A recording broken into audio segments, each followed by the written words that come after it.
Good morning, dear student. Welcome back to our Hindi classes. Previous video में हमने chapter 4 बुद्धि और भाग्य का पेज नंबर 25 का आधा पार्ट पढ़ लिया था. अब आज हम उसके आगे का पार्ट पढ़ते हैं. तो मैं आपको बता दूं कि हमने कहाँ तक पढ़ा था. हमने पढ़ा था कि राजा जी ने वो सौदागर था उसको राजदूत बना दिया और वो ईंटों पर पीतल लादकर और फिर व्यापार के लिए निकल पड़ा. अब वो कहाँ पहुंचा? गडरिये की झोपड़ी के पास पहुंचा. अब जब वो गडरिये की झोपड़ी के पास पहुंचा तो क्या हुआ? वहां पर गडरिया उसको नहीं मिला. तो जब गडरिया उसको नहीं मिला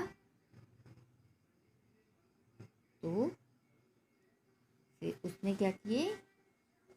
तंबू गाड़ के वहीं पर ठहर गया. और शाम को जब गडरिया लौटा तो एक दूसरे को देखकर बहुत खुशी हुई दोनों. फिर उसने देखा कि फिर वो खड़ाऊ पहना है कीमती. तो उसने सोचा जरूर ये आदमी जादूगर है. अब भाग्य तो उसका पूरा पूरा सहयोग दे रहा था. फिर वह सोचने लगा कि इसके पैरों में इतनी कीमती चीज़ें पहने हुए हैं और देखने में भी सुंदर हैं, क्यों ना मैं इसी को सम्राट बना दूँ.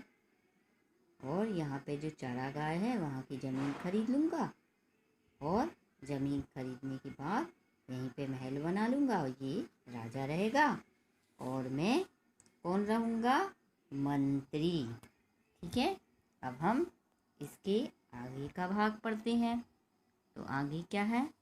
यह सोचते हुए उसके होठों पर क्या आने लगी? मुस्कान नाचने लगी उसके.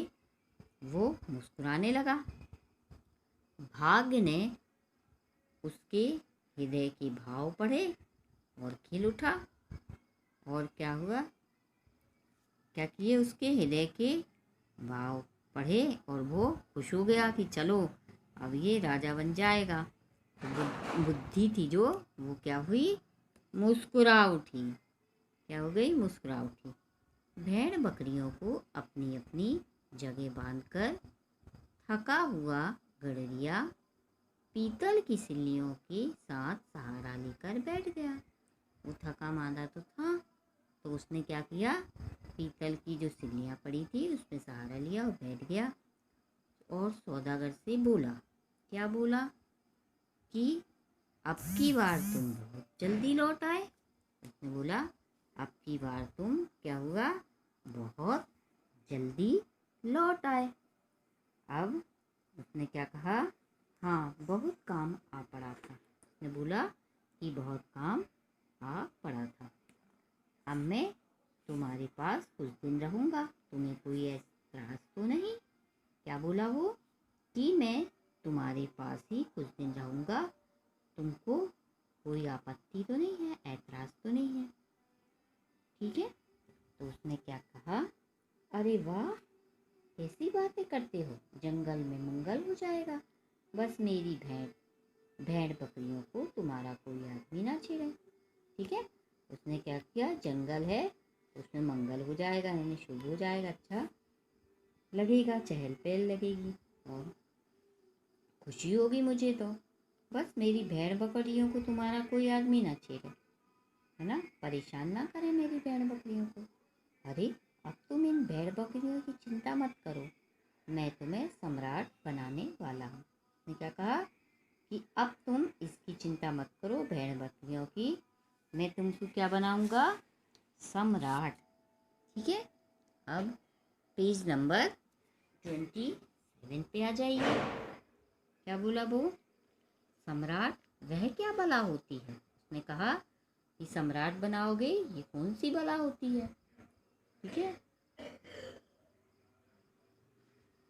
तो उसने कहा, गडरिये ने हैरानी से पूछा. गडरिये ने उससे हैरान होकर पूछा. तो सम्राट क्या बोला? सम्राट महाराज उसने क्या कहा, सम्राट मतलब महाराज। सौदागर बोला उससे, मतलब कि आसपास के इलाके के जितने भी आदमी हैं वह सब तुम्हारी चाकरी करेंगे। मैं अपने देश की राजकुमारी से तुम्हारा विवाह भी कराऊंगा। क्या बोला वो, कि तुम राजा बन जाओगे और सब लोग क्या करेंगे, तुम्हारी चाकरी यानी तुम्हारा काम करेंगे, और मैं अपने देश की राजकुमारी से तुम्हारा विवाह कर दूंगा, शादी करा दूंगा। मेरा विवाह? उसने आश्चर्य से पूछा कि मेरा विवाह? तुम्हारी बातें तो मेरी समझ में आ नहीं रही, पर तक जो तुम्हारी इच्छा हो सो करो, बस मेरी भेड़ बकरियों को कोई कुछ ना कहे। यह कहते कहते वह अजीब मूर्खता से हंस दिया। उसने क्या कहा कि तुम शादी कराओ चाहे विवाह कराओ, मेरा जो तुम्हारी मर्जी वो करो, किंतु मेरी भेड़ बकरियों को कुछ नहीं होना चाहिए। यह कहते कहते यानी ऐसा बोला उसने, और वो अजीब मूर्खतापूर्ण हंस दिया। ठीक है, फिर आगे पढ़ते हैं। ये अचानक सौदागर की नज़र पीतल के ढेर पर पड़ी। उसकी अचानक नज़र किस पे पड़ी, जो पीतल की सिल्लियों पे वो टिक के बैठा था, टिक के उस पे पड़ी। वह आंखें फाड़ कर देखता ही रह गया। यानी उसको बहुत आश्चर्य हुआ, आंखें फाड़ के देखने लगा, यानी उसको बहुत आश्चर्य हुआ।